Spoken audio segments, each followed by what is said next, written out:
Olá, vamos começar a nossa aula falando sobre a gestão escolar. Eu sou a professora Andreia. Vamos iniciar a aula falando da entrevista que tivemos com o gestor de uma escola, que fala sobre essas dificuldades que teve com a gestão escolar no tempo da pandemia. Vamos lá?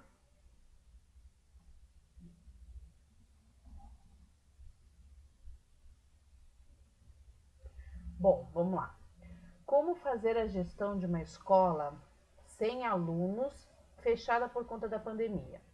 A comunicação é a chave de um relacionamento proveitoso, seja com os colaboradores da instituição ou com os alunos e suas famílias.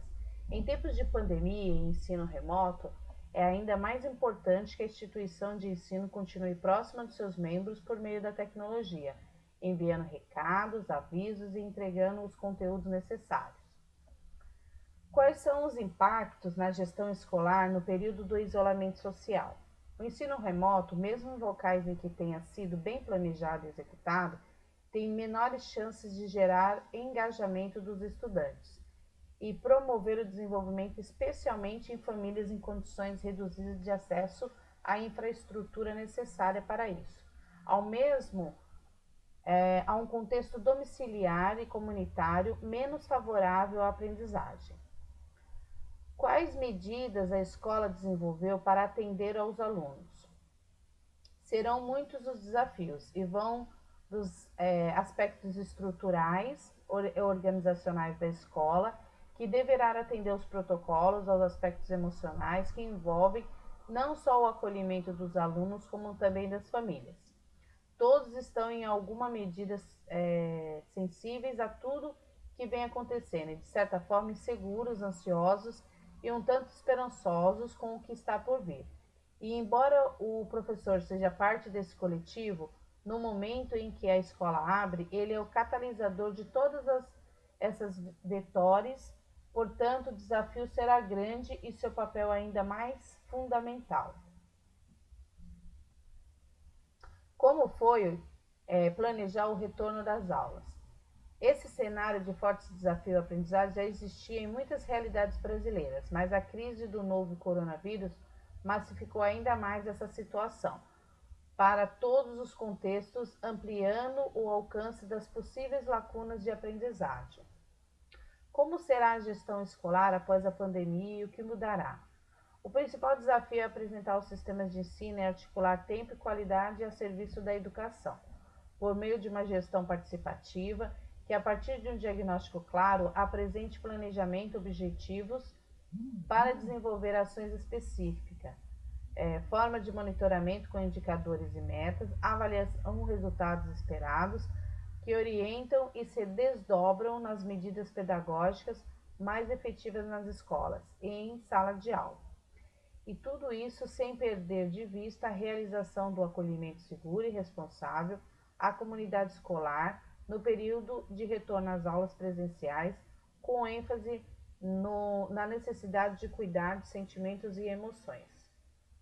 Quais as ações poderão ser desenvolvidas no âmbito da gestão para minimizar os prejuízos pedagógicos em razão da pandemia? Quando pensamos no desenvolvimento de cada estudante como um processo contínuo e não fragmentado em apenas uma ou outra etapa escolar, fica ainda mais clara a necessidade de desenhar novos caminhos para garantir que a aprendizagem aconteça, mesmo em tempo reduzido. Mas também sabemos que há tempo a perder quando se trata em reduzir os prejuízos de aprendizagem que aconteceram em 2020, eliminar desigualdades resultantes de diferenças no contexto de cada um e manter de oportunidade de avanço para todos. Os professores e gestores devem ficar atentos ao comportamento dos estudantes e identificar possíveis soluções de acordo com o problema. Para alunos com dificuldade de aprendizagem, por exemplo, o gestor pode sugerir aulas de reforço.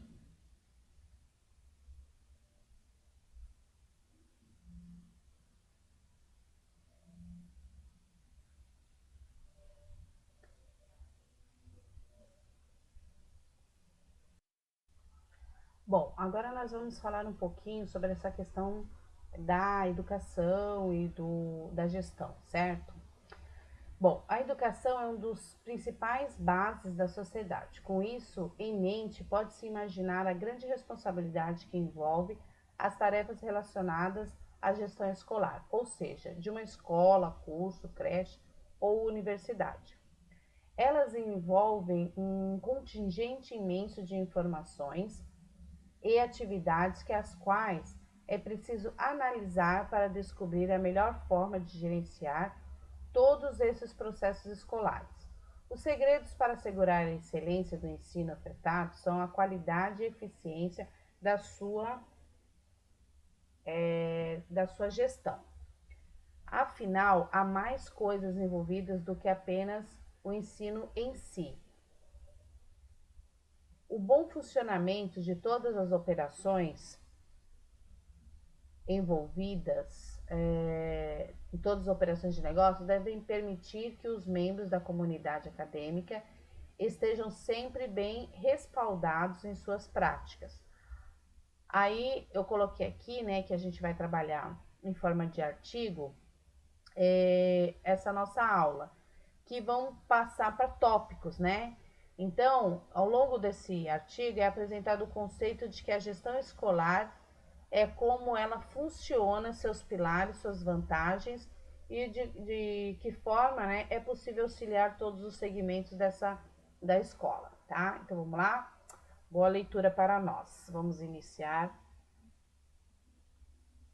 falando o que é gestão escolar, né? Então, antes de nos aprofundarmos propriamente nas vantagens e nas funcionalidades propiciadas pela gestão escolar, é necessário conceituar o que é gestão escolar, de modo a melhor definir aquilo que se caracteriza.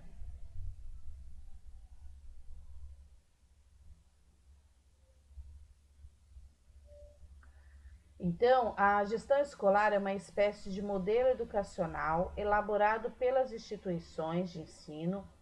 O intuito é impulsionar e coordenar diferentes dimensões das habilidades, dos talentos e também da dita competência educacional, aprimorando o ensino.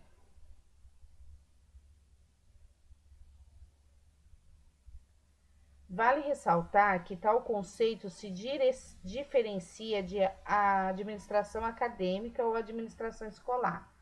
O objetivo da gestão escolar é aplicar princípios e estratégias essenciais para ampliar a eficácia dos processos dentro da instituição e assim promover uma consistente melhoria do ensino ofertado aos estudantes.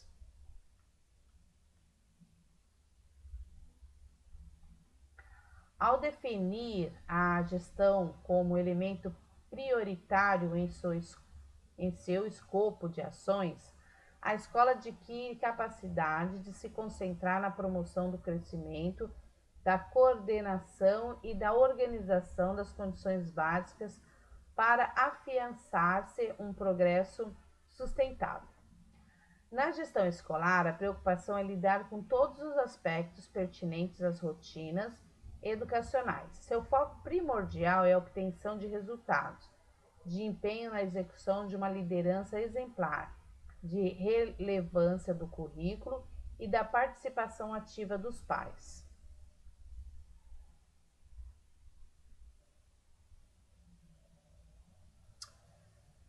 O que é gestão escolar online? Aí nós vamos falar um pouquinho aqui sobre essa questão da gestão escolar online por conta da paralisação, né, das atividades presenciais nas escolas por razão da pandemia 2019, pandemia Covid-19.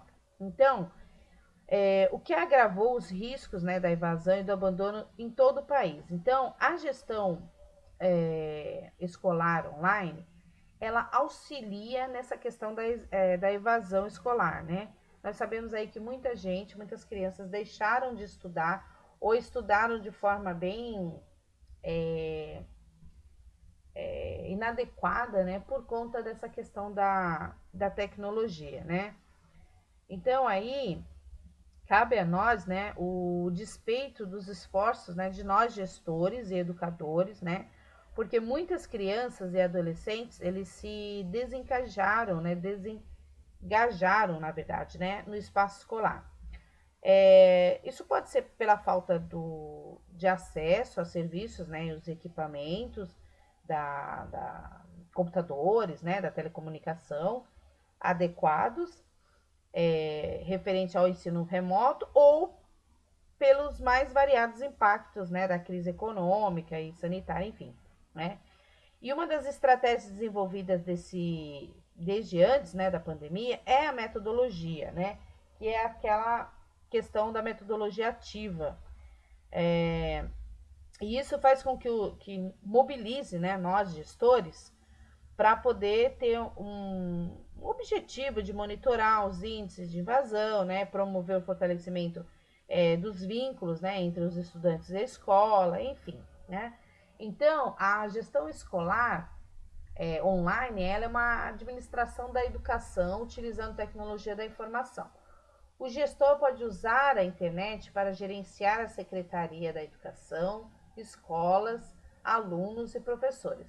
Existem alguns equipamentos e sistemas que podem ajudar na gestão escolar conectada, como computadores, tablets, smartphone, notebook, smart TV, roteador e rede Wi-Fi, WhatsApp de, TV, de rede 3G. Então, isso pode auxiliar no, na gestão, né, de forma online, né? Então vamos dar aqui a continuidade. Então vamos lá. O que é gestão escolar participativa? Nós vimos aí que o nosso entrevistado falou sobre essa gestão escolar participativa, né? E agora nós vamos entender como funciona essa gestão escolar participativa. Então, entre os tipos de gestão escolar existem a participativa. A gestão escolar participativa é aquela que a comunidade participa ativamente.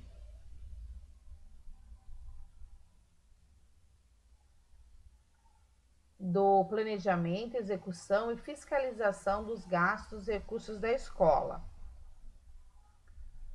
As decisões são tomadas pelo conselho escolar, formado por representantes dos pais, alunos, professores, coordenadores e secretários e diretores escolares. Aí nós temos aqui também outro modelo, né?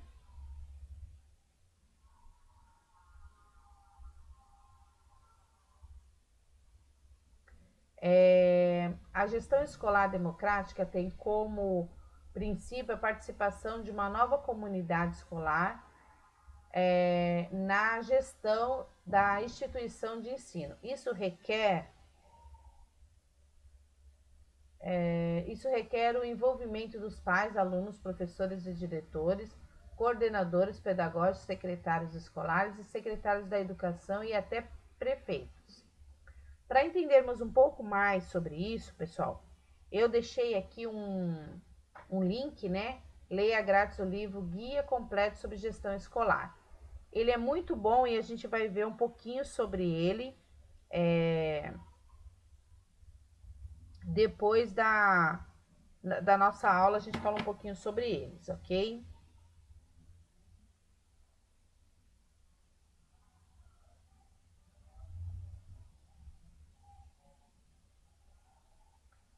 Bom, vamos entender um pouquinho agora sobre os 7 pilares da gestão educacional.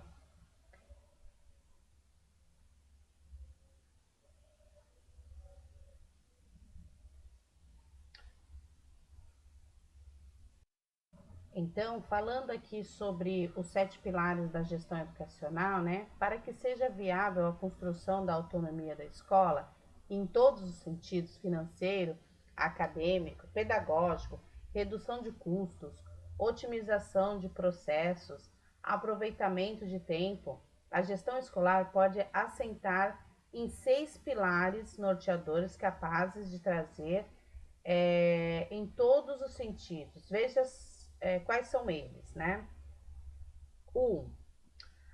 A gestão pedagógica da escola. Este é o pilar mais importante de todos. Ele deve ser prioridade máxima da instituição, uma vez que está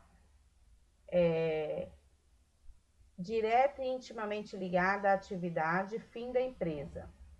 Sendo assim, a gestão pedagógica está relacionada a elementos de máxima relevância, tais como gestão pedagógica, tudo que você precisa saber fazer, né? Aí a gente deixou aqui um link também, tá? Planejar e organizar o sistema educacional, gerir os recursos humanos, melhorar as práticas educacionais, aprimorar as metodologias de ensino, elaborar e implementar projetos pedagógicos, né? E definir metas para otimizar a relação de ensino-aprendizagem. Vamos lá. Bom, aqui, gestão administrativa da escola, né? O objetivo principal da gestão administrativa da escola é gerenciar os recursos materiais e financeiros da instituição.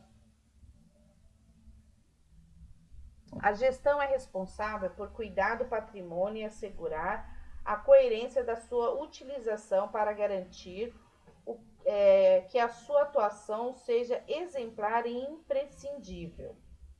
Manter um estado de constante atenção às normas e leis educacionais. Prezar pela manutenção dos bens da empresa. Ter atenção às atividades rotineiras da secretaria e das outras áreas com operações pertinentes, de forma a ensejar um melhor trabalho do corpo docente.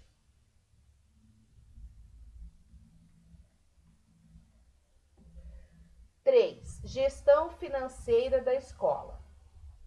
A funcionalidade da gestão financeira escolar consiste em gerir recursos financeiros.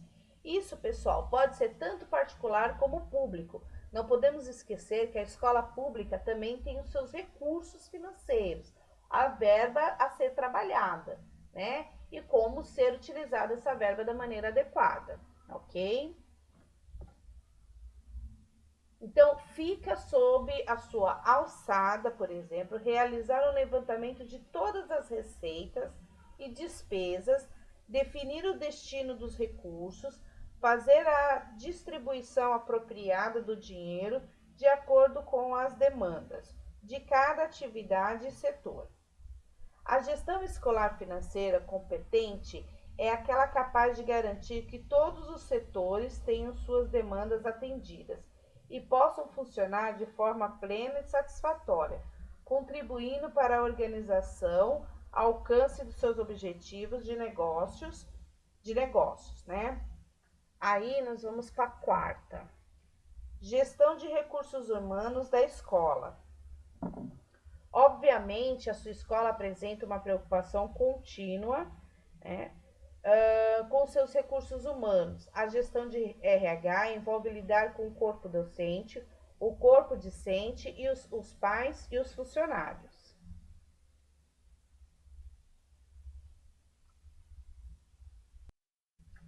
Então, quando a gente fala, né, do setor de recursos financeiros, também temos que envolver a questão dos recursos humanos, né, que deve prezar por uma boa relação com todo esse contingente de pessoas, lidando direto e indiretamente aos processos de instituição. Contudo, o foco deve ser majoritariamente engajamento e a motivação dos colaboradores, para que eles possam desenvolver habilidades necessárias para a obtenção, né, de um melhor desempenho escolar. Portanto, é de suma importância trabalhar esses dois lados, né? O lado da gestão financeira, mas também o dos recursos humanos, né? Então, vamos lá. A quinta, né? Gestão da comunicação da escola. A gestão de recursos humanos e a comunicação estão de fato conectados uma à outra. Mas esta última diz respeito somente à comunicação realizada internamente na instituição. Ela trata também da comunicação feita para além dos muros da escola, ou seja, com a comunidade exterior, como o público. Nós falamos de comunidade, isso quer dizer os pais, a rede também, né, de apoio. Temos que considerar aí que quando a gente fala de gestão escolar, tem que ser levado em consideração o fato de fazer comunicação com o CRAS, com os CREAS, com o CAPES, né, com o UBS, isso também, Conselho Tutelar, isso também é importante, ok?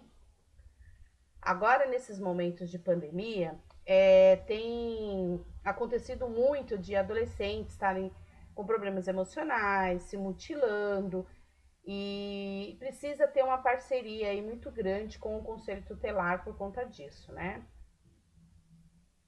Sexto, né? Gestão de tempo e qualidade do ensino.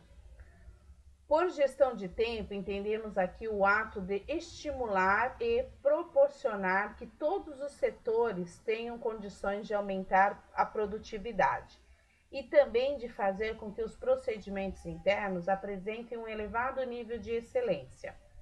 Nesse caso, os gestores devem organizar e coordenar o trabalho de modo que a equipe obtenha um ótimo desempenho e, consequentemente, reduza ineficiências. Aí tem o controle acadêmico escolar, né? O controle acadêmico faz referência à gestão dos alunos, englobando gestão de matrícula dos alunos, gestão de documentos, transferência e remanejamento, turmas, diários, notas, frequência, carga horária e o conteúdo, né, ministrado pelos professores. Bom, pessoal, vocês lembram quando eu falei para vocês que nós íamos trabalhar com o livro, né, que eu dei a sugestão lá, de Educação em Tempos de Pandemia? Então, nós vamos falar um pouquinho sobre esse livro para a gente entender essa questão do que ocorreu, do que aconteceu dentro da gestão escolar, dentro da comunidade escolar, né? E também com os alunos e professores, pais, responsáveis pelos alunos, né? Esse livro ele traz uma visão bem ampla sobre isso. Então vamos lá. Educação em tempos de pandemia, brincando com o mundo possível. Os organizadores foi a Fernanda Coelho Liberali e a Valdine Pereira Fuga, Ulisses Camargo Correia Diegues, Márcia Pereira de Carvalho, alguns dos organizadores, ok, pessoal? Vamos lá. Então vamos lá, né? Vamos falar um pouquinho então sobre o livro. Para a gente entender um pouco também sobre essa questão da pandemia e o quanto teve o impacto, né? O que está totalmente direcionado para a entrevista que a gente fez, né, com o gestor e que ele trouxe para a gente aí essa questão do impacto, né? Então, eu vou falar um pouquinho aqui sobre o livro. Este livro ele materializa o inédito viável, né? Quando confrontamos com a iminência da quarentena devido ao Covid-19. Decidimos pensar em meios para dar apoio aos pais, alunos, gestores e professores. Nessa direção, nós organizamos, em primeiro lugar, para contribuir com aquilo que nos faz parte de nossa realidade de pesquisadores, professores nacionais e internacionais. Criar um conjunto de textos com relatos e propostas de pesquisadores e educadores sobre suas experiências com a educação em tempos de pandemia. Esse livro, pessoal, também foi trabalhado muito nas universidades, né? Sobre universidades de pedagogia, as universidades falando sobre a gestão escolar, né? Que tem os cursos de pós-graduação, enfim, bastante utilizado como guia para entender o que foi realmente ocorrido nesse período de pandemia, certo? Então, ele é composto por 10 sessões. Nós vamos falar sobre algumas, aquelas que estão mais direcionadas para a abordagem da gente nesse momento, ok? Então, vamos lá. Ideias gerais, né? Construir o inédito viável em meio à crise de coronavírus, lições que aprendemos, vivemos e propomos. Essa sessão é da Fernanda Coelho Liberali, né? Introdução. Sim, vivemos em tempos difíceis. Sim, essa doença, Covid-19, nos pegou despreparados e muitas medidas tomadas parecem estar aquém do que seria necessário para garantir vida. Além de saúde, qual o papel da educação nesse contexto? Como agem professores, coordenadores, diretores, alunos, pais neste momento? Como o desespero aliado ao desespero nos impulsiona ao inédito viável? Que princípios guiam nossas decisões quando as tomamos limítrofes? São nunca dantes imaginadas. Que valores pautam nossas escolhas quando os eventos dramáticos são muito mais dramáticos do que havíamos pensado? Que damos ao nosso, que uso, né, damos aos nossos patrimônio vivencial? Como construímos patrimônio vivencial no caos? De que forma e em meio à crise efetivamente colaboramos? Como ser crítico em meio ao desespero e desamparo? Como seguir em frente? Qual o papel da educação nesse contexto? A crise do coronavírus surgiu entre nós, principalmente no Brasil, em meio a um contexto que Membe chamou de necropolítica, ou seja, o poder dos governos de decidir quem viverá e quem morrerá e de que forma os farão. Partindo de uma leitura política como o trabalho da morte, o autor explica que a soberania expressa o direito de matar. Nesse sentido, a ideia de vida e de segurança se torna um imaginário da soberania. Além disso, implica a ideia da ligação entre suicídio e homicídio, unidos em um único ato, como no caso de Homens-Bomba, ou atualmente em ações de não distanciamento social que colocam em risco a vida própria e dos demais. Nessa relação, constrói-se uma visão de que morrer poderia ser de caráter de transgressão. Certamente o coronavírus não é uma fabricação para gerar morte, mas sua existência entre nós contribui para promover o interesse da destruição máxima de pessoas e da criação de mundos de morte.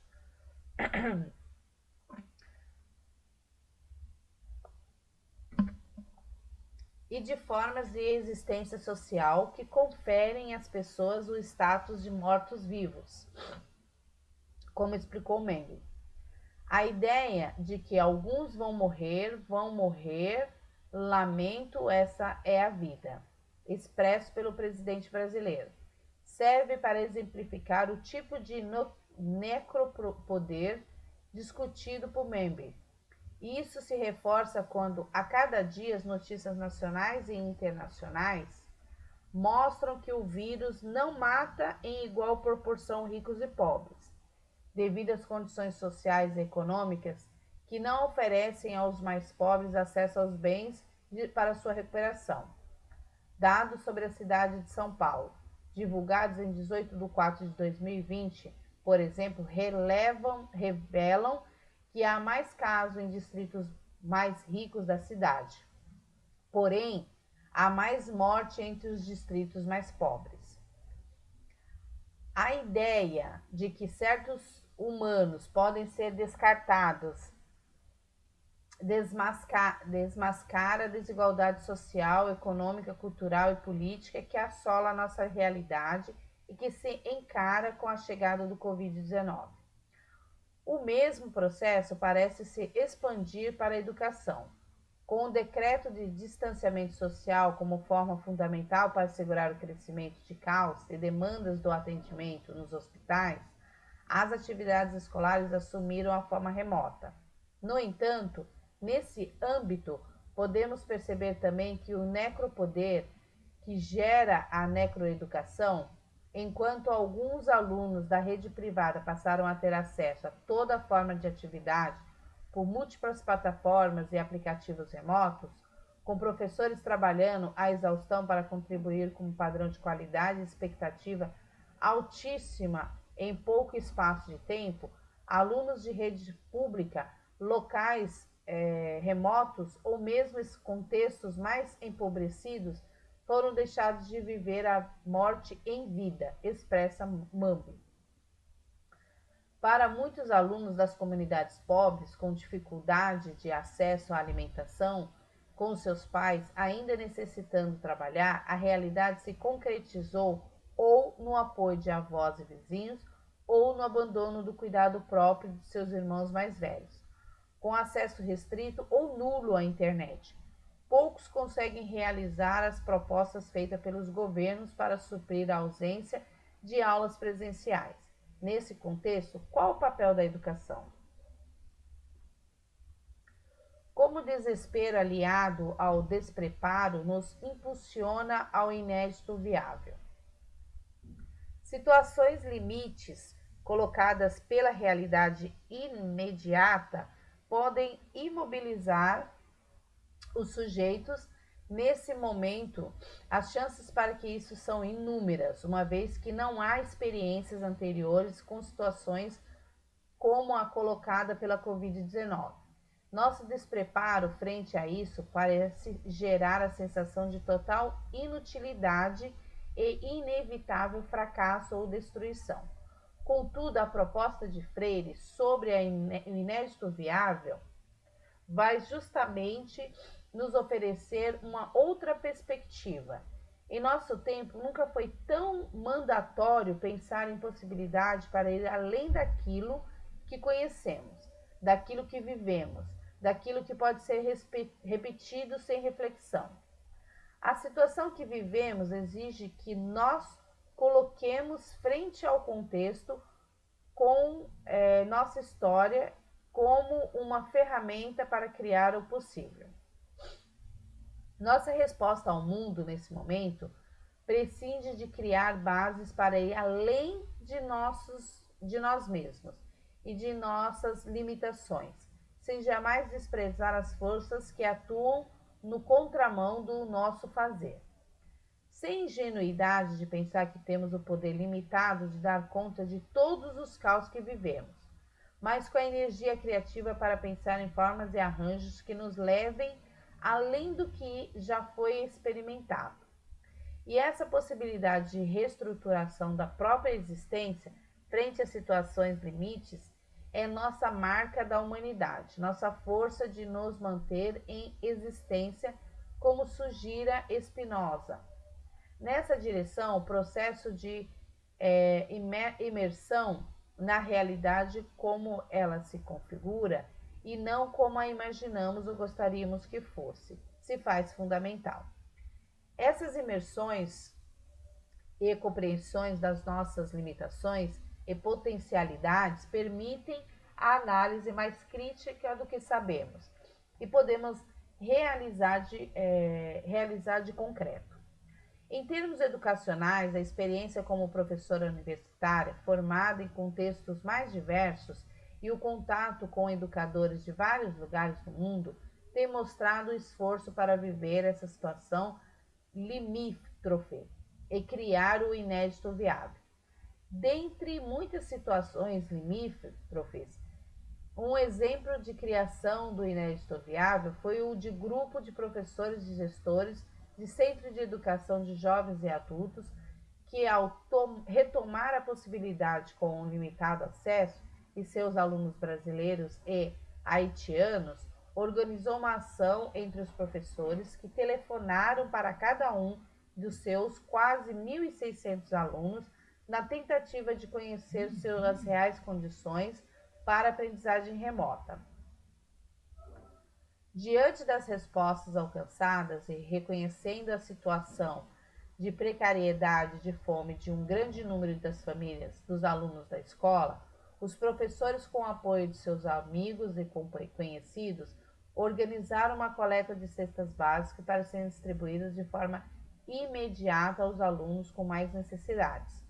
Essa ação não estava na proposta inicial de contatar os alunos e entregar os materiais impressos e instruir sobre os materiais digitais para o uso de aprendizagem remota. Porém, a imersão na realidade permitiu a percepção da real demanda dos alunos. Com isso, uma solução inédita e imediata foi criada para que outras possibilidades possam surgir.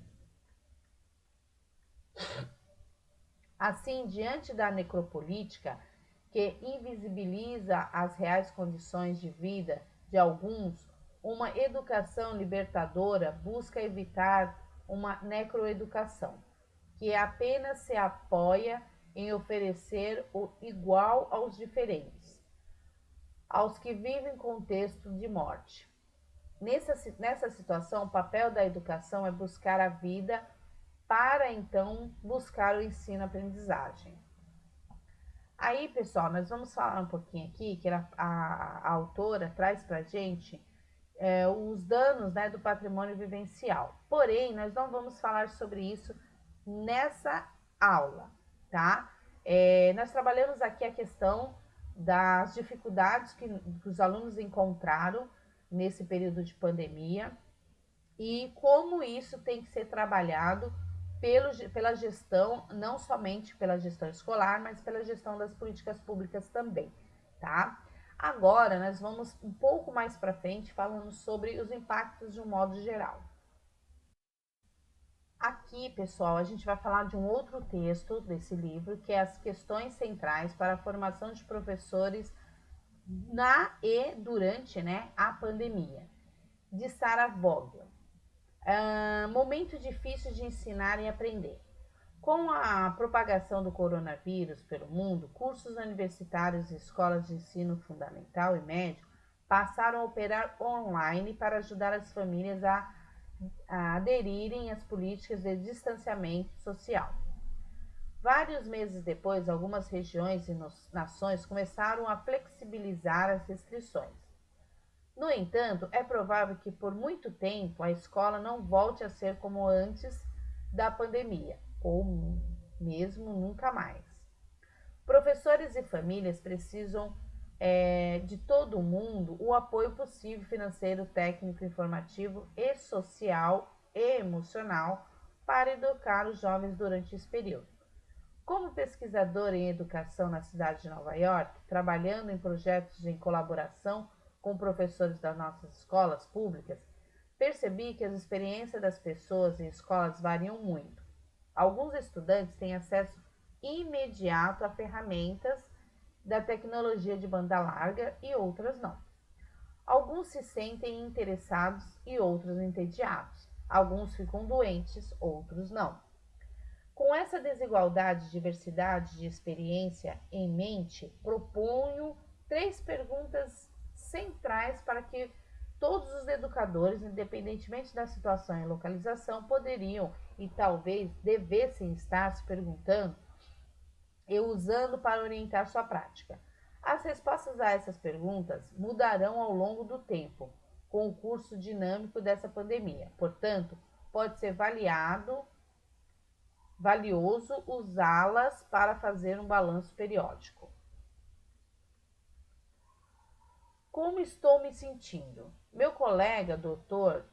Christopher, de Nova York, chamou a atenção da nossa equipe de projeto para o post de professora Vanessa Dene. A professora Dene oferece um mantra simples que pode ajudar a todos nós a estabelecer prioridades durante esses tempos. Primeiro, as pessoas. Conteúdo. Segundo. Terceiro, a tecnologia. Entendi que isso significa que, antes que os educadores possam atender às necessidades de seus alunos, eles devem cuidar de si mesmos, garantir que eles e suas famílias estejam fisicamente e mentalmente saudáveis. Essa não é uma tarefa fácil. As pessoas enfrentam lutas diferentes, dependendo de suas circunstâncias econômicas e sociais e dos tipos de apoio oferecido pelos governos locais e nacionais. Os professores devem ficar em contato com um grupo e defender-se um ao outro a esse respeito. Há poder nos números. Os administradores das escolas devem reconhecer os fatores diários geradores de estresse para professores e ajustar as expectativas e o suporte de acordo com as suas necessidades. Como estão meus alunos e suas famílias? Quais são as suas realidades? À medida que os professores cuidam da sua própria saúde e da saúde da sua família, as orientações de Denner também devem inspirá-los a fazer um balanço das realidades dos alunos. Essa coleta de informações deve ser realizada em colaboração com outros professores e colaboradores da sua escola, e os dados devem ser compartilhados e atualizados regularmente. Onde estão os alunos e com quem? Todos os membros em sua casa estão saudáveis? Quais são as emoções e capacidades de seus alunos para aprender neste momento? Qual a participação ativa dos pais na aprendizagem dos alunos? Quais idiomas estão sendo usados em casa? Dada a mudança para a aprendizagem online e virtual, é fundamental fazer um inventário dos computadores e dispositivos móveis que os alunos têm à sua disposição. Lembrando que em algumas famílias os alunos devem compartilhar dispositivos com outros jovens e adultos em casa. Também seria útil aprender sobre as práticas não digitais que acontecem em casa. As famílias estão cozinhando juntas, brincando com jogos e brinquedos, fazendo arte ou música, indo para caminhadas na natureza. O conhecimento dessas informações sobre os patrimônios culturais dos alunos pode ajudar os professores a projetar experiências de aprendizados que se conectarão com as realidades presentes dos alunos. Para que serve a escola? Qual é o meu propósito norteador como professor? Essa pandemia reacende debates seculares sobre o propósito da escola. Quando perguntamos sobre o propósito da escola, estudantes, educadores e famílias historicamente oferecem diversas razões. A escola deve ajudar os jovens a perceber e desenvolver suas paixões, socializar e aprender sobre diversos pontos de vista e modo de vida, preparar-se para a força de trabalho, pensar criticamente e participar de instituições democráticas. Muitos desses argumentos nem sempre se traduzem na prática em sala de aula. Para muitos, a escola se tornou um ambiente de fábrica onde as crianças concluem tarefas rotineiras simplesmente para passar para a próxima série.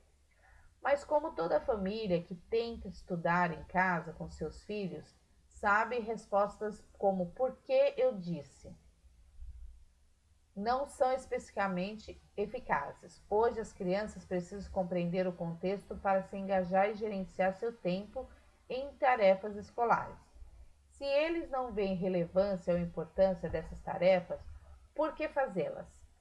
Há muitas outras coisas conectadas aos seus interesses nos dispositivos eletrônicos e nos espaços da casa.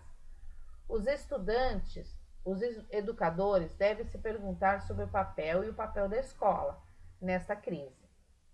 Talvez as escolas e os professores considerem como prioridade oferecer aos alunos uma rotina estável e cuidado atento.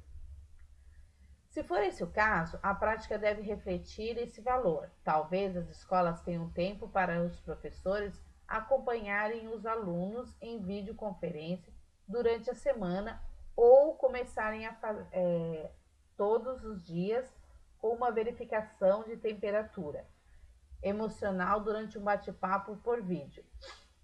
Talvez os educadores se considerem mentores de alunos, especialmente os mais velhos. Eles podem aprender sobre os alunos, gostam de fazer em casa e ajudá-los a aprofundar, a expandir essas paixões e interesses. A comunidade e muitos outros não lembram que o aprendizado pode acontecer a qualquer hora e em qualquer lugar. Bom, aqui a gente falou um pouco sobre a questão das professoras, dos educadores trabalhando em pró da qualidade, né, do aprendizado. Vamos continuar? Bom, entramos aqui no ponto fundamental da nossa aula de hoje, que é a gestão, né? Então vamos lá.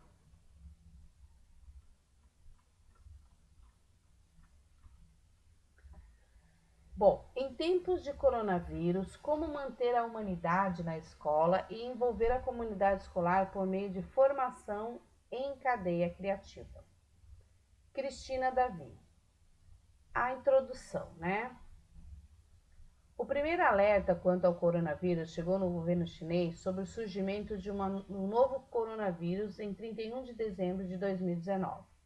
Na ocasião, a Organização Mundial de Saúde recebeu um comunicado sobre uma série de casos de pneumonia de origem desconhecida em Wuhan, cidade chinesa, 11 milhões de habitantes. Desde então, esse novo coronavírus, que recebeu o nome técnico de Covid-19, matou milhões de pessoas na China e se espalhou por 5 continentes.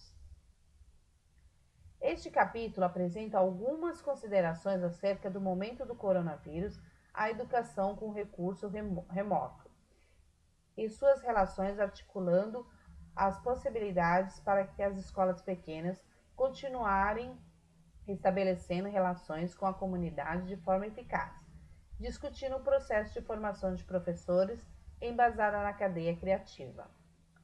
E liberale e fuga. Mediante a urgência dos fatos, contextualizo o grupo educacional do ensino privado e atuo como diretora pedagógica e como agimos quanto às suspensões de aulas e no âmbito da formação dos docentes. Em 2011, ao sair de uma instituição educacional em São Paulo, com a família, iniciamos uma nova história e adquirimos uma escola na zona norte de São Paulo. Abrimos o Grupo Multicultural Educacional, atualmente com 3 unidades na Zona Leste e na Zona Sul de São Paulo.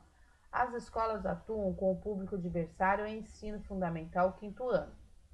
Seguimos a filosofia humanista com propósitos construtivistas e diferenciais que embasam essa proposta. São o levantamento do conhecimento prévio, a mobilização e a problematização de temas de interesse, a sistematização de ensino e a avaliação. As escolas são de pequeno porte, com aspecto acolhedor, propondo-se a entender o aluno como central do nosso olhar, compreendendo sua história, seu contexto e suas necessidades. Com esse aspecto de acolhimento, o grupo proporcionou com a situação que nos encontramos, em um período delicado com a pandemia Covid-19, e acreditamos que todos devem colaborar para que a crise causada pela doença seja a menor possível. A decisão de suspender as aulas fundamenta-se na necessidade de evitar aglomeração e reduzir o volume do transporte e circulação em locais públicos para prevenir a disseminação do novo coronavírus. Assim, evitar a sobrecarga do sistema de saúde. Aqui, pessoal, fala um pouquinho sobre a questão do grupo educacional que modificou toda a sua estrutura, né? Por conta desse desafiador período, né, de plataforma de ensino EAD ou remota, né? Aqui fala um pouco sobre essas questões da fundamentação, da educação, da criatividade, né? E também sobre o conceito das mudanças, né? Da formação que teve de uma escola participativa, ok? Bom, vamos trabalhar um pouquinho aqui mais um outro texto, né? Esse é da Isabela de Freitas Vilas Boas, que fala sobre virando a chave com 15 mil alunos, né, em 15 dias. Sucessos e lições aprendidas.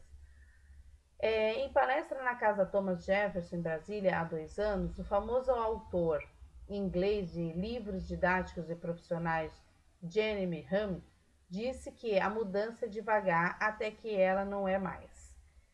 Essa frase, pessoal, traz para a gente aí muito sobre a questão do avanço, né, da tecnologia e sobre o que a mudança traz para a gente em relação a essa tecnologia. E nós utilizamos bastante a tecnologia diante dessa pandemia, né? E aí, a autora Vilas Boas traz para a gente aqui a questão da metodologia de ensino na abordagem comunicativa, né? E também da interação em sala de aula. Então, o projeto pedagógico ele está inserido em vários contextos e ela vai explicar aqui para a gente alguns, né? As etapas do planejamento. A primeira etapa do planejamento foi a elaboração dos cenários, né? Então, como foi o cenário diante dessa mudança toda para a educação remota, né, com isolamento social? Aí ela traz para a gente uma outra, que é a questão do planejamento inicial, mas que esteja direcionado à tecnologia, né? Então, é necessário que a gente tenha, nas estratégias de ensino online, os seguintes pontos, né? Assegure a equidade digital, pratique, forneça claras expectativas para os professores e alunos, tire tempo para planejar, tenha consigo tudo o que precisa, estabeleça horários diários, promova a aprendizagem robusta, planeje a aprendizagem independente, né? Contemple a carga emocional, escolha as ferramentas e não as troque. Definida a ferramenta e levando em conta as considerações acima, decidimos que a equipe de planejamento em 2 grupos, pedagógico e operacional, descritos a seguir. Planejamento, né, pedagógico. Pesquisa sobre as aulas online. Então, aqui ela está falando sobre todo como foi esse planejamento, né, com a aula que ficou ainda mais lenta em algumas atividades, né? As estruturas de processos avaliativos dos cursos. Então, nós falamos bastante, debatemos bastante há um tempo atrás nas aulas, sobre como foi essa questão da avaliação do processo, né, com os alunos e como era o sistema avaliativo em relação a provas, atividades, né, enfim. A elaboração de plano de aula. É importante que nós tenhamos, né, o planejamento e o plano já certo de aula, mas para uma aula remota, ela tem todo um diferencial, né? O aluno tem todo um questionamento ali e até mesmo acesso a isso. Então, foi utilizado muito a plataforma Zoom, né, para poder fazer essas aulas com um conteúdo diferenciado aí. Aí é que ela fala um pouco sobre além do Zoom, né? Percebemos também que para manter os alunos engajados, o professor poder de comunicar com eles também além do período de aula, né? Que é a live ali. Precisamos usar alguma outra plataforma de comunicação. Então, muitas vezes essa plataforma de comunicação foi a Google Classroom ou até mesmo o próprio WhatsApp, né? Nós sabemos aí que teve várias formas de se comunicar pelo WhatsApp, né? Formando grupos e tudo mais. Sobre a questão dos treinamentos, né, dos professores, para usar a plataforma, que muitos professores tinham dificuldade, têm dificuldade ainda, para realizar as atividades, né, postar as atividades nessas plataformas online, certo? Reservatório de atividades, ou seja, onde colocar essas atividades, né, e como colocar, a elaboração das atividades, slides, sugestões de vídeos, músicas, né, e tudo mais. O feedback dos professores, né, o que está tendo de diferente com as aulas e como os professores estão lidando com isso, é importante também ter isso, né? O desenvolvimento continuado, então, assim, após mesmo que tenha voltado ao, entre aspas, novo normal, né, que a gente teve, é importante que os professores continuem mexendo nessas ferramentas, até utilizando essas ferramentas agora como apoio para as aulas, né? Até as aulas presenciais mesmo, só que os alunos agora têm todo um conhecimento sobre isso, né? Aí nós temos aqui o apoio emocional aos professores das famílias, né? O planejamento operacional, a comunicação com os alunos e famílias. Então, tudo isso está direcionado à gestão educacional, né? Gestão escolar, né? Planejamento da ferramenta Zoom, né? Informações para os pais, alunos e professores. Isso aqui foi utilizado muito o WhatsApp, né, para trabalhar isso. Atendimento aos pais e alunos. Logística, né, de acompanhamento das aulas e substituições. Nós sabemos aí que teve muitos professores que pegaram Covid-19 e precisaram se ausentar. Como fazer, né, a substituição? Como trabalhar esse professor que está de licença, né? Aí aqui a gente precisa trabalhar os resultados sobre todo esse contexto, né? Aí aqui nós temos aqui Vanessa clara, né, as expectativas para os professores e alunos. Então a gente precisou trabalhar com o que a gente tinha, né, as expectativas que estavam ao nosso alcance, né? E aqui é a questão de tirar para planejar, né? Tira um tempo para planejar, precisa estar sempre atento às mudanças, então tem que estar sempre mudando também. Às vezes uma plataforma não dá certo, é necessário outra. E aqueles alunos que não têm acesso nenhum à plataforma, como trabalhar isso também, né? Aí aqui tem tudo que precisa, no caso as ferramentas digitais, os livros, conteúdos, plataformas, vídeos, né? Estabeleça horários diários. Bom, não mudou o horário de aula, né? Então o aluno tinha que estar naquele horário na sala de aula, assim como os professores também, né? A questão da aprendizagem robusta, então, mesmo que fosse à distância, mesmo que fosse remoto, teria que ter a necessidade de um conteúdo atrativo e também bem elaborado, né? Aqui, pessoal, nós vamos agora falar um pouquinho sobre esse desenvolvimento na aula remota. Portanto, vamos fazer agora reflexões, né? Tá com pouco tempo aí para a gente finalizar a nossa aula e a gente vai fazer algumas reflexões, né? O embate filosófico do mito e da verdade na arena pós-moderna sobre as fake news dos coronavírus, né? Então, nós sabemos aí que teve vários notícias falsas, né? O tal fake news, né? Então, a gente entender aqui, ó, o objetivo das fake news é ludibriar os leitores por intermédio de um tom alarmista e apelo emocional, né? Então, existe muito que também atrapalhou bastante a questão da gestão escolar, né? Para trabalhar aí os pais, os alunos, né? Bem complicado. Os processos tecnológicos, principalmente nos meios de comunicação, da informação e da mobilidade, bem como a banalização do uso da internet, além do monopólio quase planetário do sistema capitalista. São algumas das particularidades que contribuem ainda mais com a consolidação da sociedade pós-moderna. Para finalizarmos, né, a gente deixa aqui um trechinho